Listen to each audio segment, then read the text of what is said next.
Assalamualaikum Pak Sarmidi. Waalaikumsalam, ya Mas Haris. Oke, salam Sehat? kenal Pak Sarmidi sebelumnya. Siap, siap. Gimana Oke. kabarnya Pak Sarmidi? Alhamdulillah sehat. Oke. Sebelumnya kita dari MNC Sekuritas terima kasih nih Pak sudah meluangkan waktunya di malam-malam gini untuk nanti sharing, bisa berbagi ilmu kepada teman-teman MNC semuanya. Jadi terima kasih Pak ya. Oke, siap. Siap, Oke, saya ini juga terima kasih juga.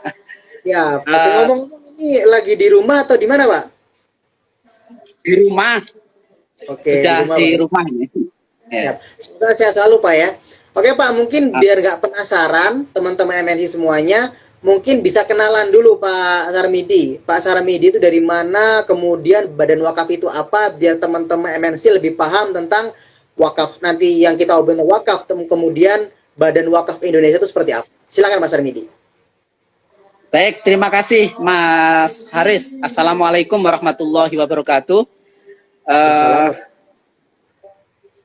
Bapak-bapak dan ibu-ibu semuanya yang melihat siaran langsung ini, terima kasih atas bergabung di siaran ini.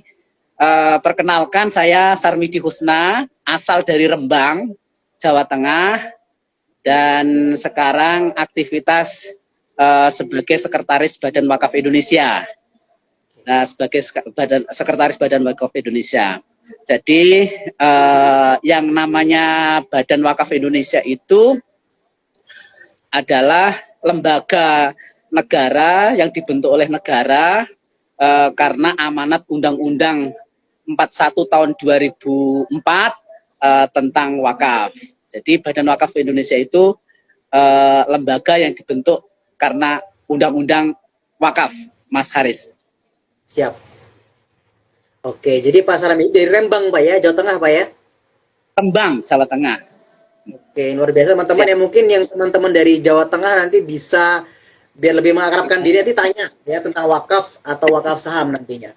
Oke, jadi teman-teman Siap. tadi yang kita bahas ya bahwa Badan Wakaf Indonesia itu dibentuk atas undang-undang. Jadi sudah Ya. based on undang-undang. Jadi teman-teman nggak usah khawatir kelegalannya atau keabsahannya. Oke Pak, selanjutnya Baik. mungkin langsung ke yang teman-teman mungkin kan penasaran. Tadi yang mungkin di judul sudah paham, kita akan bahas tentang wakaf saham. Tapi sebelumnya mungkin bisa dijelaskan Pak, apa itu wakaf sebenarnya Pak? Baik. Jadi yang namanya wakaf itu adalah perpindahan. Jadi wakaf itu berupa aset, Mas. Aset. Jadi kalau ada wakif melakukan, wakif itu orang yang berwakaf, asetnya itu nanti ada perpindahan aset milik seseorang, kemudian dipindah hak milikkan menjadi miliknya umat. Nah, miliknya umat itu kalau madhab Syafi'iyah itu mengatakan bahwa wakaf itu menjadi miliknya Allah. Jadi dikembalikan ke miliknya Allah. Gitu Mas. Jadi misalnya Mas Haris punya sebidang tanah, kemudian Mas Haris kepengen wakafkan, berarti Mas Haris itu wakifnya, orang yang berwakaf. Nah, itu sebidang Mas Haris. Tapi ketika sudah diwakafkan, itu akan berubah menjadi sertifikat wakaf yang itu statusnya menjadi miliknya umat. Gitu, Mas Haris. Oke, baik. Jadi pemindah kepemilikan Pak ya. Jadi ada pindah kepemilikan atas aset kepada dari milik pribadi menjadi punya masyarakat gitu Pak ya, punya umat Pak ya. Miliknya umat. Ya. Oke. Ya teman-teman nanti kalau mungkin pengen mewakafkan gitu ya, atau pengen punya tanah misalnya seperti yang tadi Pak Sarmidi bilang, atau punya rumah gitu Pak ya, atau punya tanah apapun aset miliki bisa dipindahkan.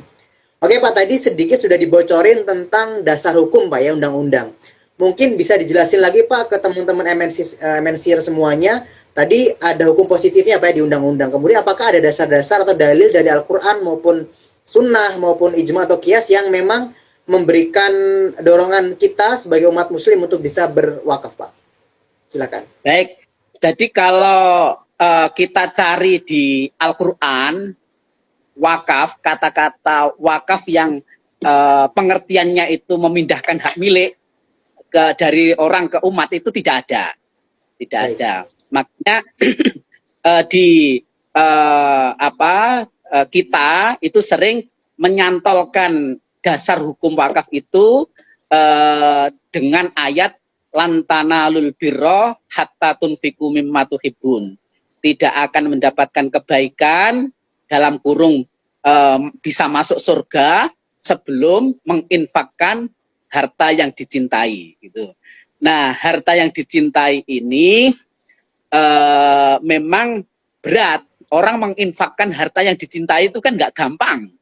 Nggak semua orang tertutup menginfakkan harta yang dicintai.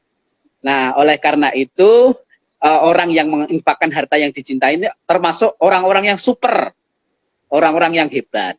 Nah, karena ayat ini, karena Al-Quran ini, ayat-ayat yang saya baca tadi, waktu itu sahabat Nabi yang namanya Sayyidina Umar itu kepingin mengamalkan ayat itu, lantanul birro hatta tunfiku mimma tuhibbun itu. Nah, Sayyidina Umar itu punya yang namanya aset kebun yang namanya kebun Khaybar, hasil ghanimah rampasan perang. Nah, Sayyidina Umar sowan ke Kanjeng Nabi, ke Rasulullah. Ya Rasulullah, saya kepingin mengamalkan ayat tadi, menginfakkan harta yang dicintai. Nah, saya ini, kata Umar, Sayyidina Umar, saya ini sangat mencintai kebun Khaybar karena subur, hasilnya sangat luar biasa. Nah, kemudian oleh Rasulullah itu dianjurkan, insyikta, kalau kamu mau, hai Umar, habas ta'aslaha, tahan pokoknya, watasodak tabiha, dan sedekahkanlah hasilnya. Jadi pokok kebun Khaybar itu ditahan pokoknya, kemudian hasilnya yang didistribusikan. Nah, kemudian Umar menyampaikan, Sayyidina Umar menyampaikan, fatasaddaqa Umar annahu la yuba'u asluha. Jadi kebun Khaybar ini disedekahkan, pokoknya itu tidak dijual, tidak boleh dijual. Wala yuhabu, dan tidak boleh dihibahkan, wala yurasu, dan tidak boleh diwariskan. Akhirnya tanah ini, kebun Khaybar ini menjadi milik bersama, milik umat, hasilnya yang dibagikan. Itu dasarnya wakaf, baik dari Al-Quran maupun hadis. Kalau hadisnya memang jelas, wakaf itu sinonim dengan kata habasa itu, ahbis aslaha, tahan pokoknya. Nah, itu sinonim dengan habasa itu. Gitu Mas Faris. Oke. Baik Pak, tadi untuk mungkin bisa diulangi ke teman-teman semuanya tadi ya, hukum positifnya Pak, undang-undang nomor berapa tadi Pak, biar teman-teman paham. Ya, baik. Secara hukum positif, wakaf ini sebenarnya dulu sebelum ada undang-undang itu sudah ada pengaturan. Ada undang-undang pokok agraria yang juga mengatur wakaf tanah wakaf. Kemudian ada KHI, kompilasi hukum Islam, yang di situ mengatur masalah wakaf. Kemudian tahun 2004 terbitlah namanya Undang-Undang 41 tahun 2004 tentang wakaf. Tahun 2006, 2 tahun setelahnya, itu terbit PP 42 tahun 2006 mengenai pelaksanaan PP pelaksanaan Undang-Undang Wakaf. Itu Mas, perkembangannya. Nah, sekarang tahun 2007 mulailah muncul yang namanya dibentuknya Badan Wakaf Indonesia. Jadi Badan Wakaf Indonesia itu berdiri tahun 2007. Nah, sampai sekarang 2007 sampai sekarang berarti 15 tahun ya. Nah, 15 tahunan. Ya. Oke, jadi begitu Mas. Semua tadi lengkap. Betul Pak, lengkap sekali Pak ya teman-teman semuanya, bahwa ada dari ayat Al-Quran yang diterjemahkan atau ada cerita dari sahabat Umar tadi ya, yang bahwa pengen menyedekahkan gitu. Jadi tapi kata Rasul di tanahnya atau yang subur tadi ditahan, lalu yang disedekahkan adalah hasil dari hasil buminya. Kemudian ada hukum positifnya juga sebagainya. Teman-teman nggak usah khawatir gitu ya, karena sudah ada dasarnya. Bahkan Badan Wakaf Indonesia sendiri sudah berdiri dari 2007 gitu ya, sudah lama sekali dan pastinya sudah eligible lah untuk bisa menjadi nazir.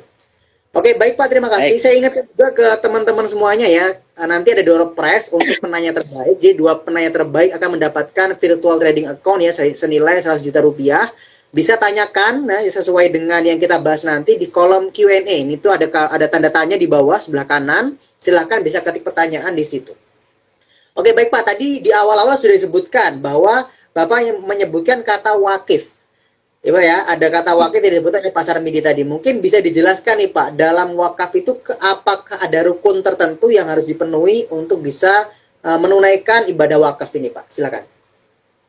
baik. Jadi secara syariat di dalam fikih itu yang namanya wakaf itu bisa terjadi kalau memenuhi rukunnya. Nah, di dalam fikih itu rukun wakaf itu ada 4. Pertama, rukun wakaf itu adalah adanya wakif, orang yang berwakaf.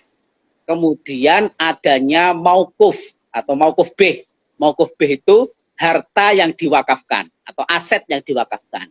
Yang ketiga ada maukuf aleh. Maukuf aleh itu orang atau kelompok yang mendapatkan manfaat dari hasil wakaf. Kemudian yang keempat, rukun wakaf itu adalah ikror atau segot. Segot itu transaksinya. Jadi karena wakaf itu akadnya adalah tabarruk, tolong menolong, jadi kebaikan, maka transaksinya itu tidak seperti transaksi jual beli atau akad B, itu beda. Jadi nggak ada tabadul, pertukaran itu nggak ada. Jadi orang mewakafkan udah selesai, dia dapatnya nanti ya pahala manfaatnya orang yang wakif itu. Ada 4 itu Mas. Cuman karena di prakteknya di lapangan pengelolaan wakaf itu membutuhkan peran yang sangat signifikan dari yang namanya nadir. Nah, nadir ini tidak masuk rukun di dalam fikih, tapi nanti kalau di undang-undang itu masuk di dalam unsur. Karena nadir itu ujung tombak dari wakaf itu baik atau tidak, wakaf itu produktif atau tidak. Nah itu nadir ujung tombaknya. Begitu Mas. Oke, jadi ada 4 ya teman-teman ya, bahwa teman-teman jika pastikan rukun-rukun 4 tadi disebutkan oleh Pak Sarmidi itu dilengkapi semuanya. Tapi jangan khawatir juga karena ada nazir, yaitu Banu Wakaf Indonesia salah satunya yang memastikan bahwa wakaf teman-teman nanti ketika dilakukan atau ditunaikan itu sesuai dengan apa yang ada di fikih atau di syariah kita. Begitu Pak ya? Oke, siap. Baik Pak, selanjutnya mungkin tadi rukun sudah kita bahas. Kemudian apakah ada syarat-syarat tertentu Pak dalam wakaf? Misalnya apakah hartanya seperti apa atau mungkin dari wakifnya itu apakah ada syarat tertentu Pak? Silahkan. Baik, jadi kalau yang namanya wakaf, orang yang mau berwakaf itu pertama syarat harta yang bisa diwakafkan itu adalah aset atau harta benda yang manfaatnya itu bisa tahan lama.